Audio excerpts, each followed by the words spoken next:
स्वातंत्र्य दिनाच्या पूर्वसंध्येला जिल्हा परिषद अमरावतीच्या मुख्य कार्यकारी अधिकारी संचिता महापात्रा यांनी अमरावतीकरांना खास शुभेच्छा दिल्या आहेत। या निमित्ताने त्यांनी जिल्हा परिषदेच्या अनेक महत्त्वाकांक्षी योजनांची माहिती दिली। आपण ह्या वर्षी केंद्र शासनाच्या मार्गदर्शनाखाली हर घर तिरंगा हे अभियान 1 ऑगस्ट पासूनच सुरुवात केलेली आहे। आपण 1 ऑगस्ट एक पेड़ माँ के नाम ह्या अनुषंगाने पूर्ण जिल्हा परिषद पंचायत समिती सर्व ग्रामपंचायतमध्ये 2.5 लाख जे झाडं आहेत त्याचं लावायचं पूर्ण नियोजन केलेले आणि आतापर्यंत 1,70,000 झाडं आपण ग्रामपंचायत स्तरावर पूर्ण जिल्ह्यामध्ये लावलेले आहेत। आणि ह्या अनुषंगाने आपण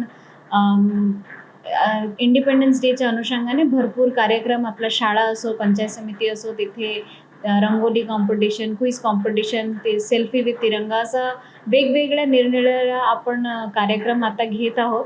आणि ह्याच्यासोबत ग्रामपंचायत आणि जिल्हा परिषद पंचायत समिती सर्व इमारतला सुसज्ज करायलासाठी पण निर्देश होता आणि त्याचप्रमाणे भरपूर कार्यालयाने तसं सुसज्जता पण केलेली आहे।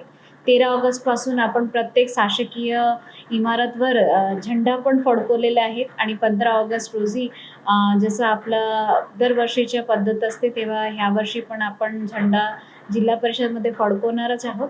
काही नवीन उपक्रम सांगायला गेले तर सध्या आपण अंगणवाडीमध्ये गोडी इंग्रजीच्या ते एक नाविन्यपूर्ण उपक्रम सुरू केलेले ज्यामध्ये लहान बाळांना इंग्रजीचे एक आवड व्हायला पाहिजे त्याच्यासाठी आपण फोकस करत आहोत। त्यासोबत आली अलेक्सा शाळेत यामध्ये आपण जिल्ह्यामध्ये 50 शाळांमध्ये अलेक्सा आणि व्हर्च्युअल रियालिटीचे किट देणार आहोत CSR मार्फत ICICI बँक सोबत।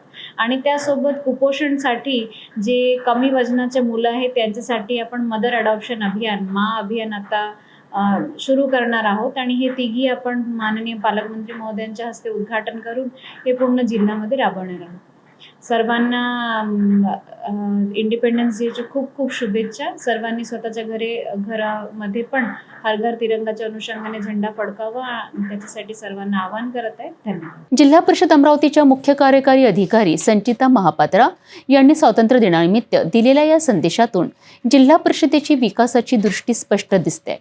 कुपोषण मुक्ती, बालमृत्यू रोखणे आणि अंगणवाडी तसेच जिल्हा परिषदेच्या शाळांमध्ये आधुनिक शिक्षण पद्धती आणण्याचे त्यांचे प्रयत्न निश्चितच कौतुकास्पद आहे।